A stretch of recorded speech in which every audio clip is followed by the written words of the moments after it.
अब यीशु ने अपने चेलों से कहा, यदि कोई मेरे पीछे आना चाहे तो अपने आप का इनकार करे और अपना क्रूस उठाए और मेरे पीछे हो ले। क्योंकि जो कोई अपना प्राण बचाना चाहे वह उसे खोएगा, और जो कोई मेरे लिए अपना प्राण खोएगा वह उसे पाएगा, है ना। मनुष्य सारे जगत को प्राप्त करे और अपने प्राण को हानि उठाए तो क्या फायदा। अब निकालिएगा लुक्का 14 अध्याय और 33 वचन। लुक्का 14 अध्याय और 33 वचन। यहाँ पर फिर कह रहा है कि इसी रीति से तुम में से जो कोई अपना सब कुछ जब तक नहीं त्यागेगा तब तक वो यीशु मसीह का चेला नहीं हो सकता है। मतलब ये कठोर बातें है थोड़ा सा, सब कुछ त्यागना। लेकिन मेरा सवाल ये है कि आज मसीही जगत में विश्वासी हो, सेवक हो, पास्टर हो, किसके पास लालच नहीं है। कहने के तो सब लोग बोल देते हैं कि हम तो यीशु मसीह का चेला है। मत्ती 28 का 18 में कहा कि पृथ्वी और स्वर्ग और पृथ्वी का सारा अधिकार मुझे दिया गया है, इसलिए सारे जाति को तुम जाकर सुसमाचार सुनाओ, चेला बनाओ। और चेला बनाने के लिए कहता है कि तुम्हें माता पिता, पत्नी और बच्चों और भाइयों और बहनों वरन अपने प्राण को भी अप्रिय न जाने तो मेरा चेला नहीं हो सकता है। यानी कि बहुत सारे लोगों को यीशु मसीह को बातों से ठोकर लगा, सब लोग भाग गए। ये यीशु मसीह कड़वी बात बोल रहा है ना,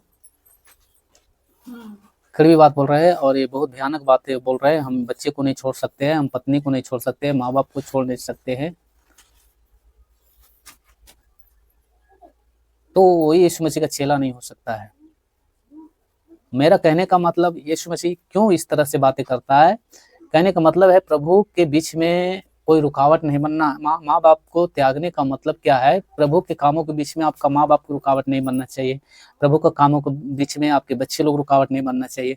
प्रभु के कामों के बीच में आपका काम रुकावट नहीं चाहिए। काम प्रभु के बीच में, प्रार्थना के बीच में, प्रभु के साथ संगति के बीच में, यदि आपका काम बीच में आकर के प्रभु से दूर कर रहा है तो काम को, इसलिए बोल रहा है कि काम को हटाओ, और जब तक नहीं हटाएगा तो तू मेरा चेला नहीं भेज सकता है।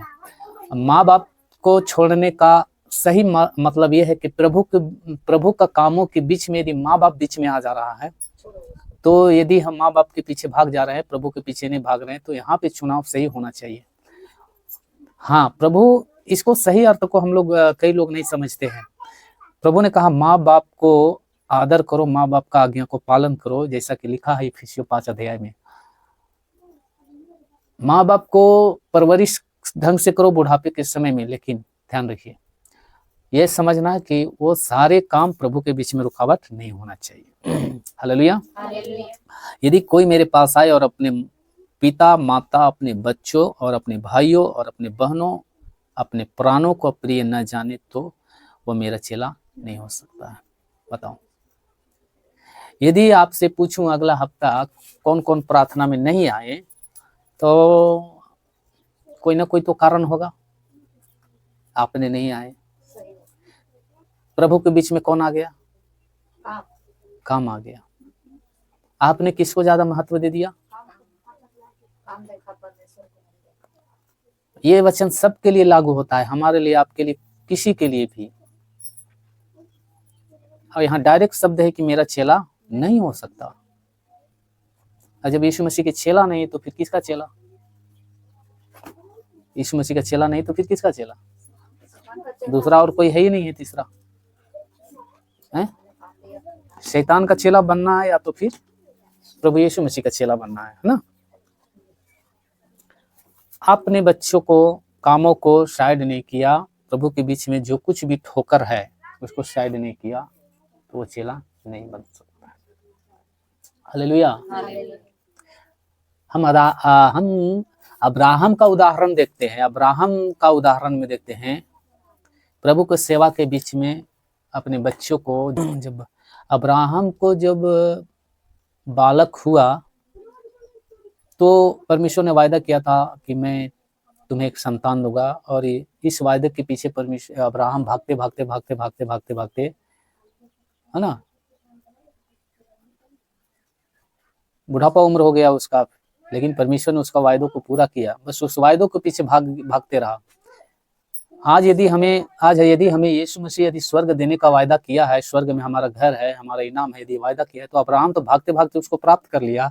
लेकिन हम वहां पर भागते भागते भागते भागते भागते भागते जो यीशु मसीह देना चाहते उस इनाम को प्राप्त कर पाएंगे या नहीं। बस यही चीज है आज की बहुत सारे कलीसिया, आज की बहुत सारे झुंड, आज के जो देखते हैं बड़ा बड़ा प्रोफेसी है, बड़ा बड़ा प्रोफेसी जो करते हैं, भविष्यवाणी करते हैं, उस भविष्यवाणी के पीछे भागते हैं। बड़ी भीड़ यीशु मसीह के पीछे जा रहा था, तो पीछे मुड़कर यीशु मसीह देखा, तो यीशु मसीह ये पता लगाने के लिए कि सच में इन लोग मेरे पीछे चल रहा है ना, किस लिए चल रहा है, ये बात को देखा कि वहां पे एक कंडीशन लगा कि देखो, भीड़ तो यीशु मसीह पीछे जा तो जरूर रहा है, लेकिन अभी यीशु मसीह का सिस्टम और यीशु मसीह को नियम नहीं जाना। तो रुक करके यीशु मसीह ने उनको बताया, क्या बताया, अभी पढ़िए वहां पे, कि यदि, है ना, लुक्का पढ़ रहे हैं ना,